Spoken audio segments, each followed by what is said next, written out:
राधिका यादव गुरुग्राम में रहने वाली एक 25 साल की नेशनल टेनिस प्लेयर अपने सपनों को पूरा करने के लिए काफी मेहनत कर रही थी, लेकिन राधिका को इस बात का अंदाजा भी नहीं था कि 10 जुलाई का दिन उसकी जिंदगी का आखिरी दिन होने वाला है। 10 जुलाई को राधिका के घर में सुबह 10:30 बजे 4 गोलियां चली, जिसके कारण पूरे मोहल्ले में सनसनी फैल गई। किचन में जाके देखा तो राधिका फ्लोर पर पड़ी हुई थी और उसके चारों तरफ खून की धारा बह रही थी और रिवॉल्वर चलाने वाला कोई और नहीं बल्कि उसका पिता दीपक था।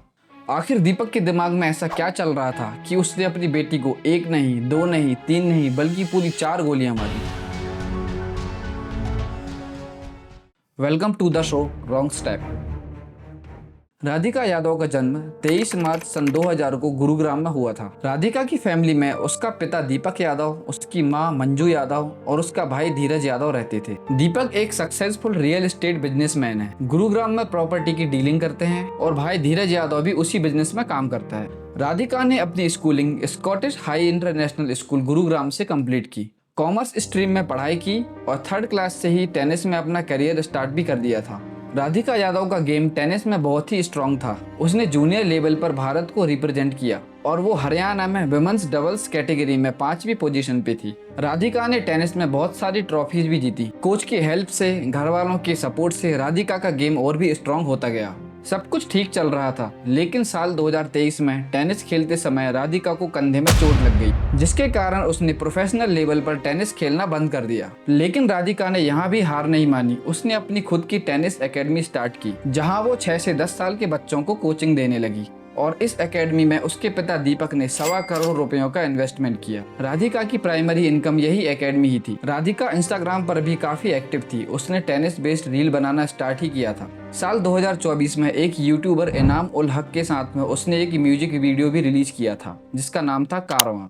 सब कुछ ठीक चल रहा था। उसके सपने बड़े थे, वह अपने सपनों पर बहुत काम भी कर रही थी, लेकिन उसके घर में कुछ और ही खिचड़ी पक रही थी और वो खिचड़ी उसके पिता दीपक के दिमाग में ही पक रही थी। 10 जुलाई को सुबह 10:30 बजे राधिका के घर में 4 गोलियों की आवाज सुनाई दी। राधिका के चाचा कुलदीप यादव, जो कि ग्राउंड फ्लोर पर रहते हैं, जब उन्होंने ये आवाज सुनी तो तुरंत वह दौड़कर ऊपर आए। किचन में खून से लथपथ पड़ी हुई राधिका के ऊपर जब उनकी नजर गई तो उनके पैरों से जमीन खिसक गई।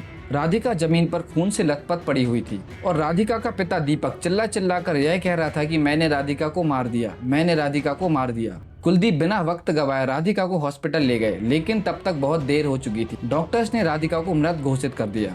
राधिका दम तोड़ चुकी थी और घटना के वक्त उसकी मां मंजू एक दूसरे कमरे में थी, जिनकी तबीयत खराब थी, और राधिका का भाई धीरज यादव कुछ काम से अपने ऑफिस गया हुआ था।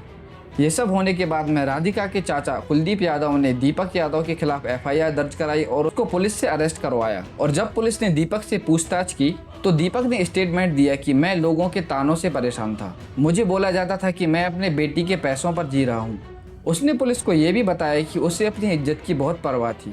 समाज के 4 लोग क्या कहेंगे, इस बात को दीपक ने इतना सीरियस ले लिया था कि उसने अपनी 25 साल की बेटी का खून कर दिया।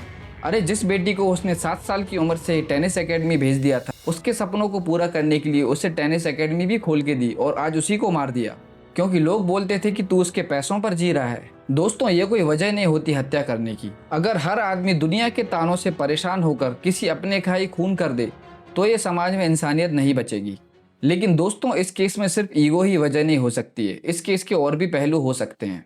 पुलिस की इन्वेस्टिगेशन के दौरान राधिका और उसके कोच की कुछ व्हाट्सएप की चैट लीक हुई है, जिस चैट में राधिका ने बोला था कि उसे घर में बहुत ही ज़्यादा रेस्ट्रिक्शंस हैं और उसे अब्रॉड शिफ्ट होना है। उसकी फ्रेंड हिमांशिका सिंह ने इंस्टाग्राम पर एक वीडियो पोस्ट करके बताया कि उसके पिता दीपक इस मर्डर की प्लानिंग पिछले 3 दिनों से कर रहे थे और दीपक ने कुछ ही दिन पहले राधिका का इंस्टाग्राम अकाउंट भी डिलीट करवा दिया था। कुछ लोगों का मानना था कि राधिका का रिलेशन इनाम उल हक के साथ में था, जिसकी टेंशन उसके पिता दीपक को होती थी। लेकिन इनाम उल हक ने कुछ ही दिन पहले एक वीडियो पोस्ट करके बताया कि उसका राधिका के साथ में ऐसा कोई भी संबंध नहीं था, जबकि म्यूजिक वीडियो शूटिंग के टाइम पे राधिका अपने माँ के साथ ही आती थी और उनके साथ ही वापस चली जाती थी। तो सवाल ये है कि क्या सिर्फ समाज के ताने ही इस मर्डर की वजह थे, या फिर दीपक का कंट्रोल और उसका घमंड इस मर्डर की वजह था। फिलहाल दीपक को 14 दिन के लिए पुलिस की कस्टडी में भेज दिया गया है। पुलिस इन्वेस्टिगेशन जारी है, लेकिन राधिका वापस नहीं आएगी। एक बेटी जिसका जुनून था अपने दम पर कुछ कर दिखाने का, वो सब उस घर के किचन के फ्लोर पर छुप गया, खून में भीगकर, और मौत दी उसे उसके बाप ने।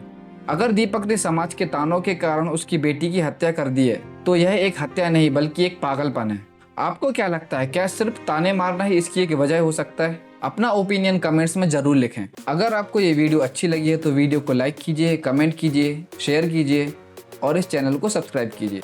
मिलते हैं नेक्स्ट वीडियो में।